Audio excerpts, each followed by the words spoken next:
And the decision isn't that you could do it, the decision is that you chose not to do it. And maybe those aren't the best examples, but we all have made choices to withhold love.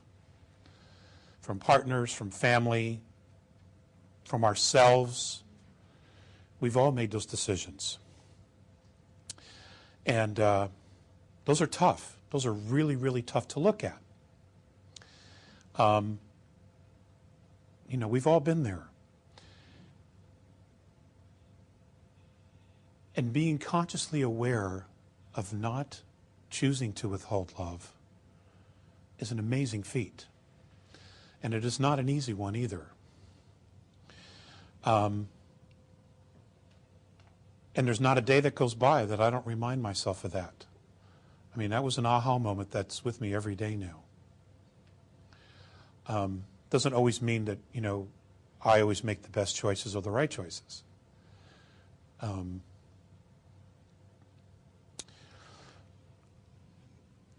I wanted to share also with you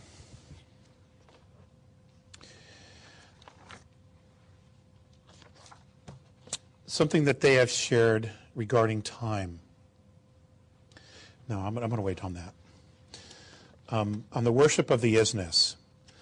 Now, one of the first questions that I had for them when I was a little boy, these contacts started when I was 8 years old, and I was vacationing in the upper northern peninsula of Michigan. My family was living in Illinois at the time, Elk Grove Village, Illinois, and my grandparents owned a cabin up near the Woodstock Crooked Lake area of northern Michigan.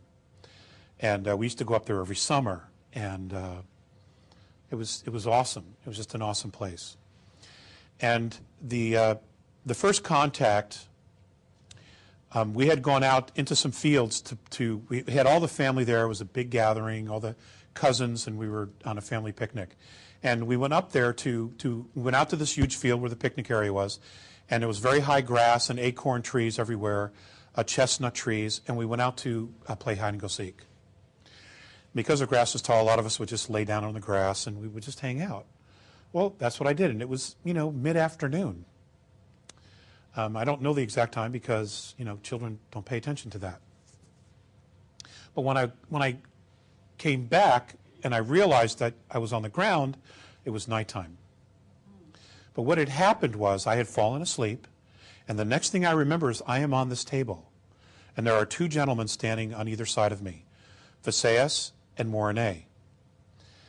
Now, what's interesting is that I had an absolute instant recognition of who they were, and I cannot explain it, other than it was a soul connection.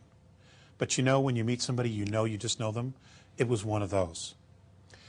And they were very, very sensitive. They were very warm. They were very friendly. I didn't feel a moment of fear whatsoever. And I remember them helping me sit up, and I'm just looking, and well, where am I? And Visaya said, well, you are with us. And I said, well, where's that? And he said, well, you are aboard our craft. We have come back to visit you. And at that point, monitors, the walls were just like this. Right here, okay, but round, circular. There was a light in the room that I simply don't know where it came from because there were no light fixtures whatsoever. The table was just some kind of a metal table with a pad on it, except it was a different type of metal. And all of a sudden, monitors start popping out from the walls, like out of nowhere. Turns out that this is their holographic technology, all this instrumentation. And all of these things were showing me pictures of things of going on that were going on inside my body. At one point, Visayas reached under the table, pulled out something which looked like a little yarmulke. It was metallic that had a hole in the center.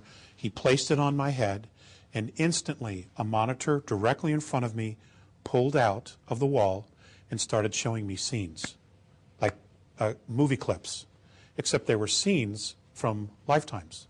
And as I'm watching this, I am having a profound emotional effect watching this. And I know that that's me. I knew that the past lives that they were showing me were me. And it was me in completely different bodies, extraterrestrial bodies, different life forms, male, female, androgynous, And it was me. And I knew it was me. Ladies and gentlemen, it was profound. It was absolutely profound. They told me that they had come back to visit because genetically, or on a soul level, I was part of them. That I had come here 62,000 years ago as an outpost on Earth and got caught between a skirmish between two other rival extraterrestrial races here, and I was killed. So I had been here for a while, trying to evolve out of this. Or I made choices to be here. I don't exactly know that.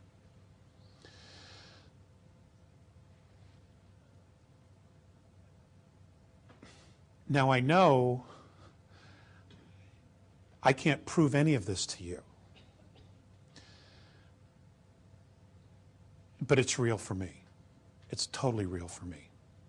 And I share that with you because as you're exercising discernment, those of you who are here just exploring, trying to figure it out, you are soul first. Okay, the physicality is the last part of you. You are soul first. And the soul is far wiser than the body will ever be. And I know that. Okay, so that this was very real and is real for me. On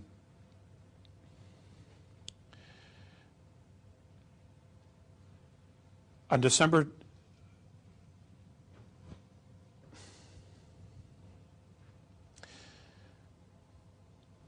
in 1993, a color sound frequency started emanating from all the black holes in the known universe.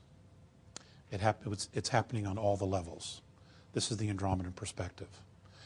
This color sound frequency was creating a brand new holographic template over the entire density mass of our universe. Now, apparently, within that holograph, there were conscious beings. The A's do not know who they are, but those that they're talking to, their mentors from higher evolutions or higher densities, have said that they have the ability to be at their level, this 12th density, and look directly down through all the densities. That they have this ability. It is said that this template is literally pulling all of the dimensions up to another higher frequency. And what we're going through here with shifts, with new dimensional shifts, with higher frequencies, with expanded consciousness, so are the other extraterrestrial races. They're going through the exact same thing as we are, but it's different for them. Okay, they're a much more aware consciousness. They probably have not suppressed any of the technology from their people, so they know what's happening. And they are all moving together because of the law of consistency. They are all moving together. They all have the same similar goal, and that's of evolution, okay? Spiritual evolution, and moving together as a race, as a family. They're coming back here to try to help mentor us for that because of who we are, whether we're Patal or not. Okay, we are genetic royalty. I have absolutely no doubt about that. And that in itself is remarkable, especially when you consider when we've lived on this planet, everything that we've been taught about who we are. Religions have punished us profoundly. Science says we're just a pool of chemicals that was created by a mistake. It's remarkable. But we're none of that. We're absolutely none of that. And my guess is that we had this planned all along. We planned this struggle all along to grow, to evolve, to make a statement to the rest of the universe. Okay. I want to share, in their words,